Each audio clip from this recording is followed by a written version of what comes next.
What's the situation with your channel? I try to donate on YouTube. I try to donate on YouTube, and every time I go back, and it's like the dono button is not there, so I got to log into the site and take care of it.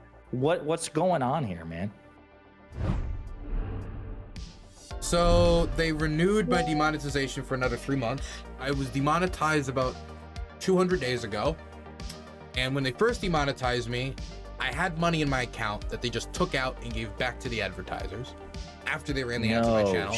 That was about $2,000 to $3,000, and since then it's cost me, if we've done the math on this, around $20,000, and that's putting aside the cost for my editor because it was a percentage contract. So I'm merely talking about my percentage, not the percentage of my editors, who now have to pay out of pocket, which then is at a flat rate, because if we did the percent, he'd be making nothing.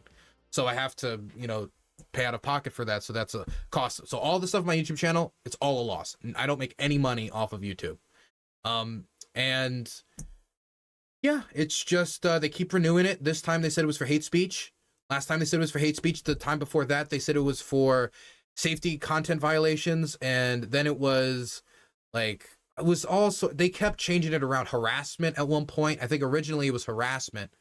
And they just keep renewing it again and again and again and again. So at this point I have to, and I got no direct answer about what videos was the problem. Right. They'll just say it's a general channel problem again and again and again. And so as of right now, I am treating my YouTube channel just as a net loss in perpetuity going forward. I do not expect YouTube to undemonetize my channel at any point in the foreseeable future.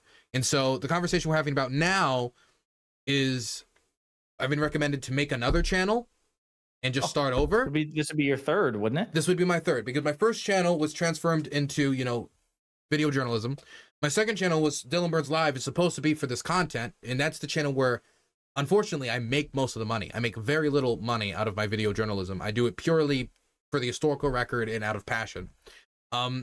So I would be starting over essentially again for the second time in under 2 years. Which would be very annoying, but I'm in a position where I don't really have a choice, because it's either another 3 months of making no money and the possibility that in another 3 months they're not going to renew it again because I have no clarification of what to do, or I make a new channel and just do everything I can never to mention anything possibly even vaguely could be conceived as TOS.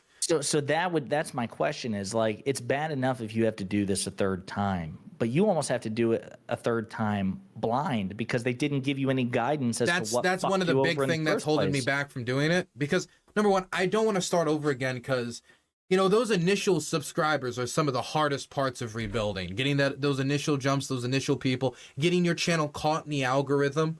Can be it's very difficult. And it feels like every time I get to a point where I've rebuilt to like where I'm at, because I feel like I finally have gotten somewhere vaguely near where I was before I made this big shift towards video journalism. I have an audience that's interested in video journalism. I have an audience that's interested in on-the-ground interviews. I have an audience that's willing to fund me doing this stuff. And right when I've built back, I got to start over again. Which, I mean, like, that's 2 years down the drain. It's like over 1,000 videos on the second channel that just get, I mean, the other option is deleting them all, waiting 3 months, and reapplying with a bunch of deleted videos. But I don't even know if that would work. And that would delete that record. I guess I could make a new channel that'd be called the DylanBurns Archive. And I could put all the videos on there. But what a hurt. Like, no matter what, I got to eat a shit sandwich. I either got to wait another 3 months and that's a shit sandwich. I either got to move to a third channel and that's a shit sandwich. Or I got to delete everything, which is a shit sandwich, because I don't want to delete 2 years of covering a war that I'm on the ground from. Like, on my channel, talking about daily updates, talking about experiences. I mean, I got interviews with like deminers about their work on there. I've got interviews with all sorts of people on there. It's very annoying. It's very, but it's, dude, I can't. All I can do is accept the situation, accept that it's, fiscally crippled me, write more articles, make the money up so I can keep feeding myself. And that's all I care about. I just want to be able to feed myself, clothe myself, and keep doing the work I love. I don't care about making no fortune. People say time is money, but money is also time. And I want to spend my time doing the things I enjoy. And what I enjoy is recording the history. But this is really undermining my ability to fund any of this. So besides besides obviously donations, which obviously, I try to super chat you, and I know others, people in your community do as well. It. In terms of other content creators, what could they do to help? Like, I know when you reach out to YouTube, others will retweet and signal boost, but if you were to start over again, does not want, I don't know if I've ever talked to a real person. I genuinely do not know if YouTube knows what's up with my channel. If there was some staffer that could just tell me what I'm doing wrong, what's wrong with my channel, that would be a blessing. Because then at least I know next time what to do. So I know in 3 months that I'll be able to make money. Because, I mean, at this point, by the time this next demonetization's over, it'll be about 10, 11 months of demonetization, which, I mean, I'm 23. I just dropped out of college. That was expensive in and of itself, taking up a lot of financial burdens. I got to pay fixers. I got to pay translators. I got to pay for camera equipment. I got to pay for transport back and forth for holidays to visit family. Because my father has cancer and I'm worried about visiting him and being with him during this period of his life when I can. So it's just a lot, and it's kind of hard to deal with. I don't talk about it because I don't want to whine, but they kind of have put me in between a rock and a hard place. So what I do is I just concentrate on my work, concentrate on my filming, keep my head in the sand, just keep working, and eventually, all bad things pass. That's my mentality about it. All things shall pass. Dude, you've responded to this. I mean, I think I told you when I met you in Ohio. I think I know I consider myself a pretty even keel person, but I can't imagine handling it as well as you have. And so again, I mean, I really don't stream all that often. I do more pre-recorded domestic politics stuff, so there's not a shit ton of overlap. Somebody that wears like a Destiny or an IRI or whatever. But listen, if you end up starting a third channel, one of the things I try to do, and I don't even know if it helps at all, but I will put other content creators on my community page, but hey, this person put out this video. I will try to help to the best that I can. If you have to build up that subscriber base by throwing out videos and shout outs to the best that I can. I just hope it doesn't come to that. I hope you can fucking salvage this. Hey, Space Ferret, thank you for the $100. I appreciate it.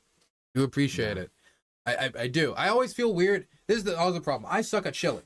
I feel weird asking for money. Right? I don't think I should be doing this for nothing. Right, I feel like I should be paid something for getting shot at for a living, but I feel always weird asking for donations because I always God, does that person have $100 to give me? Is this a fiscally responsible decision? Is this parasocial?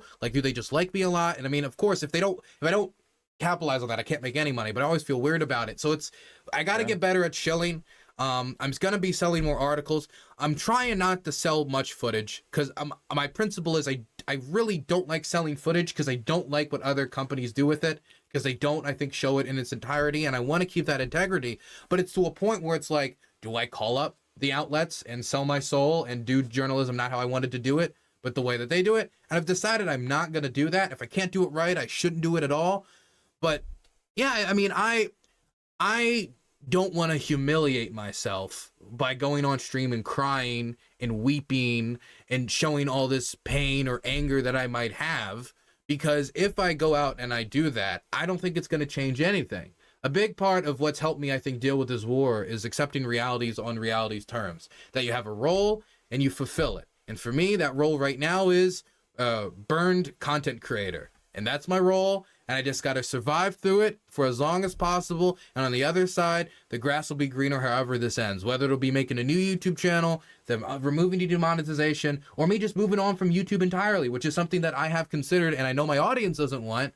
But if I can't make money on the platform and I'm doing what I'm doing for a living, I have to be able to make that physically... Is Kick an option? Kick? Well, not for video uploads. I mean, if it was for video uploads, I guess it'd be like Rumble, but Rumble is not an audience that's gonna... I'm sorry for... Wait a minute. I'm sorry. I may have this asked backwards. It's not your video. It's not the Dylan Burns main channel, which is the journalism channel. That wasn't demonetized. That wasn't demonetized, but the second channel, the money I made off of it was through video uploads. The live streams made me some money, but I haven't started dual streaming until they changed the rules on Twitch, really. So gotcha. I really don't even know the type of money I could make off of YouTube donations because I've never really dual streamed consistently. It was always the money I made from ad revenue, including the money they took out of my account and gave back. That I can't get. I don't know how you run ads on my channel, make money off of it, and then take it and then give it back to the companies because of I mean, like, stop it is one thing, but I mean, I needed that money to pay the end of the month, so I just have to come up with new money. Has donated $50. Honestly, I mean, again, just hearing you talk about it out loud, I mean, thinking about this, if you're still uploading video, like if your editors are still putting these vids together, these uploads, I mean, what would it hurt to make it, like, just go ahead and make a third video, and can you, like, would it be a bad idea if you're going to put them on your demonetized second channel to also put them on your nascent if you're double channel? Uploading, I think thank you for the $50, Rick Montana. Look, I can't stand you, and I hope this dono goes down easier. Thank you, I appreciate it for the $50. But he's like, he doesn't care if you fucking hate him at all. Yeah. Money's money, baby. If you don't do double uploads or you stream from both things at the same time, I do think it hurts the algorithm. I think it does have an algorithmic impact. Gotcha. Double uploading does. Man, it just look, the only thing that really bothers me about, I mean, like, of course the money bothers me because it's like fiscally difficult, but I mean, like, whatever, I'll get through it. I got to deal with it on reality's terms. The thing that really hurts me is it's that on top of the fact, no matter what YouTube says, it does have an algorithmic impact. It has an algorithmic impact. So it's like, I feel like I'm basically running on a hamster wheel until, and if I stop, and the thing is, I can't just stop running, because if I stop running, then the people that I do have go. So I'm running on a hamster wheel, waiting for eventually them to put the treads back down so it can actually start moving again. And that's what it feels. So I'm not making money, and I'm running on a hamster wheel. So that's the double combination that frustrates me. And it's been, once this new thing's over, this new re-upping, even if it ends at the end of this, it'll be about a year of demonetization. Dude, that's fucking insane. Listen, again, I'm going to keep watching. I'm going to keep donoing. I'm glad others are donoing as well. If you end up, like, making a decision, if you need, again, I'm not saying I can, I'm not saying I'm shit, but I mean, like, to the extent that, shout outs or people retweeting on Twitter or whatever, if there's anything I can do, just, like, hit me a DM. I'd love to help. Okay? Well, I got some nitroglycerin, and I found the address of YouTube. Oh, sorry, we're on stream. That's actually, well, listen. That right there is why I'm demonetized. But if Donald Trump actually becomes a YouTube streamer, his attorneys are going to argue that YouTube streamers are entitled to absolute legal immunity. Yep. To say that shit or do that shit, so you might benefit from it. Amen. Yeah. Amen. Yeah.